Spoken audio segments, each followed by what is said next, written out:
Hi everyone, it's me Gainath. I hope you all are well. So I am very happy today because of हम लोगों ने 20 days complete कर लिए and this is the last day. Okay, चलिए साथ में कुछ daily use English sentence practice करते हैं और अपनी इंग्लिश इम्प्रूव करते हैं. तो लेट्स बिगिन. तो पहले है, मैं गोवा जा चुकी हूँ. ठीक है, आप अगर कहीं जा चुके तो आप बोलोगे I have been to Goa.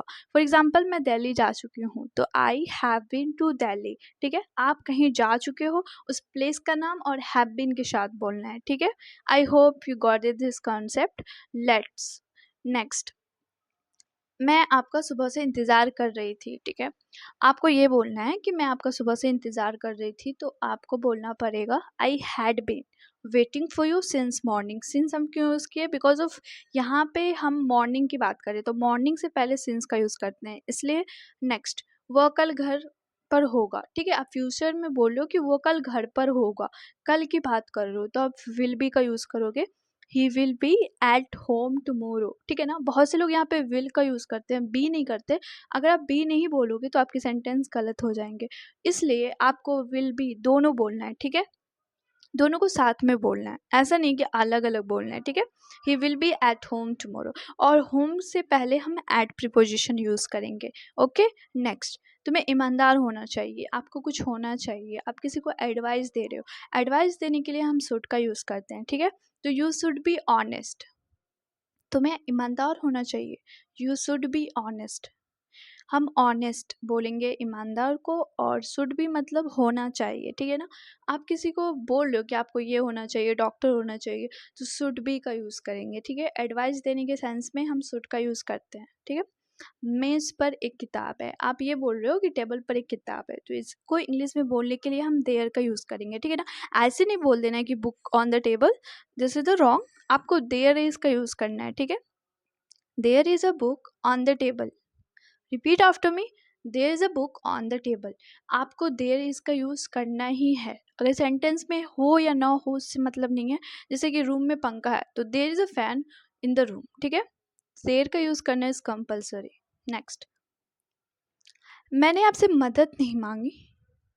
I didn't ask you for help. ठीक है, आप डिडंट का यूज़ करोगे क्योंकि ये कंप्लीटेड है. मैंने मांगा नहीं आपसे. ठीक है ना, I didn't ask you for help. For help preposition याद रखिए, यहाँ पे फोर लगेगा. ठीक है, I didn't ask you for help. Repeat after me, I didn't ask you for help. मैंने आपसे मदद नहीं मांगी. नेक्स्ट, मैंने आपसे सलाह नहीं मांगी. बहुत से लोग होते हैं ना, बिना बात के एडवाइस देने लगते हैं और आप उसको बोल रहे हो मैंने आपसे सलाह नहीं मांगी, तो इसको इंग्लिश में कैसे बोलेंगे? I didn't ask you for your advice. I didn't ask for your advice.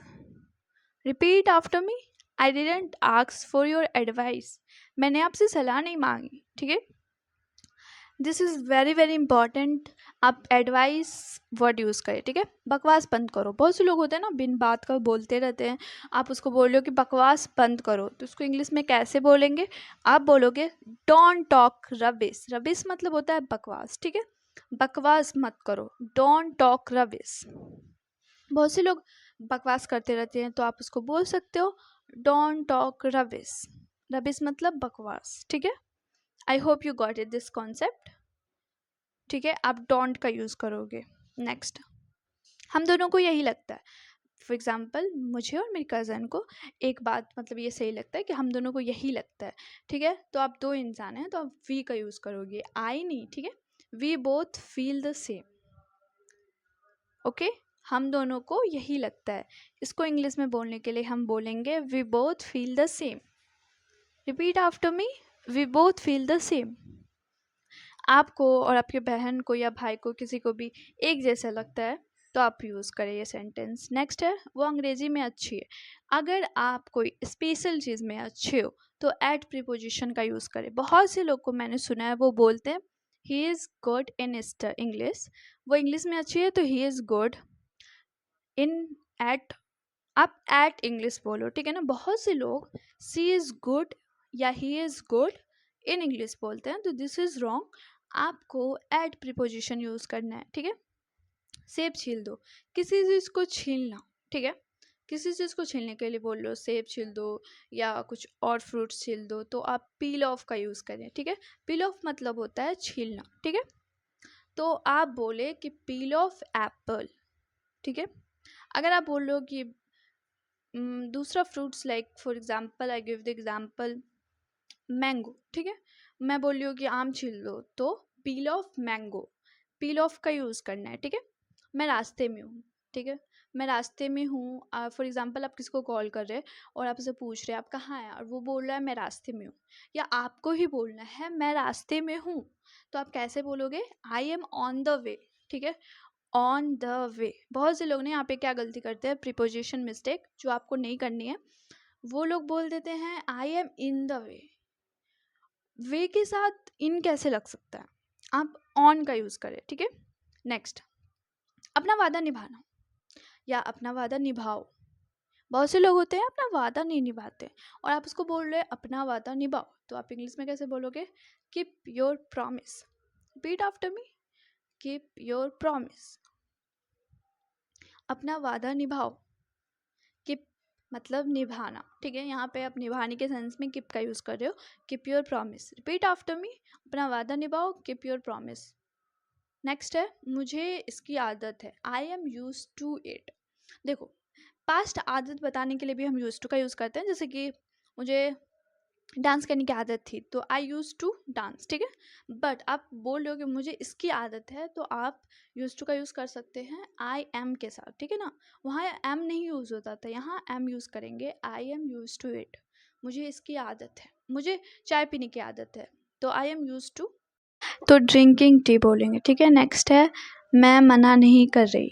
आप किसी को मना नहीं कर रहे, तो आप इंग्लिश में इसको कैसे बोलोगे? I am not refusing. Refusing मतलब होता है मना, ठीक है। आप मना कर रहे हो तो आई एम रिफ्यूजिंग। मैं मना नहीं कर रही हूँ तो आई एम नॉट रिफ्यूजिंग, ठीक है। मैं मना नहीं कर रही हूँ, I am not refusing. Refusing मतलब होता है मना करना, ठीक है। Repeat after me, I am not refusing. Refusing pronunciation सही करें अपनी, रिफ्यूजिंग, ओके। नेक्स्ट, मैं आपसे जल्दी मिलूंगी। ये सेंटेंस हम कब बोलते हैं? जब हम लोग अपने दोस्तों से या किसी भी रिलेटिव से बात कर लिए, ठीक है, और हम जाने वाले हैं, और फिर बोलते हैं मैं आपसे जल्दी मिलूंगी, मतलब नेक्स्ट टाइम मिलूंगी, जल्दी मिलूंगी, तो आपको इसको बोलना है I will meet you soon. Soon मतलब होता है जल्द ही, SOON, सून। सून मतलब होता है जल्द ही, ओके।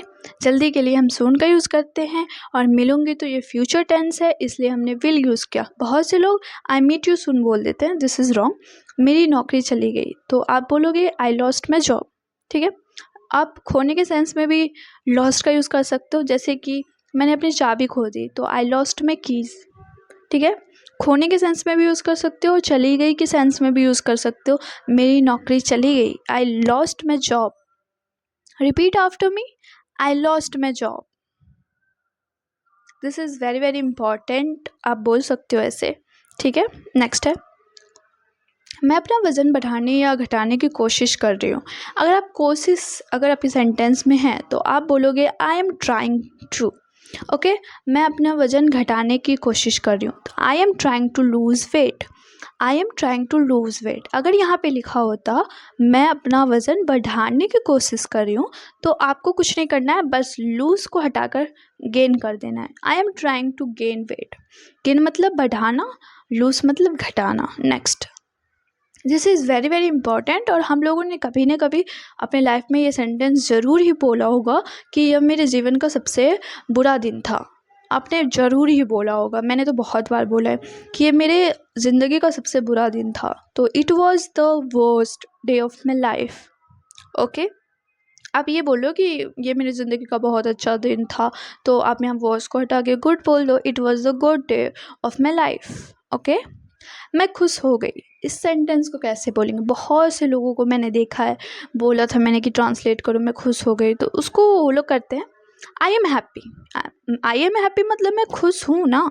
मैं बोली मैं खुश हो गई, फॉर एग्जाम्पल मैंने फ्लावर्स देखे और उसको देखने के बाद मैं खुश हो गई, तो वहाँ पे आई एम हैप्पी तो नहीं बोलूँगी ना, उसका मतलब मैं खुश हूँ, तो आप बोलोगे आई गॉट हैप्पी।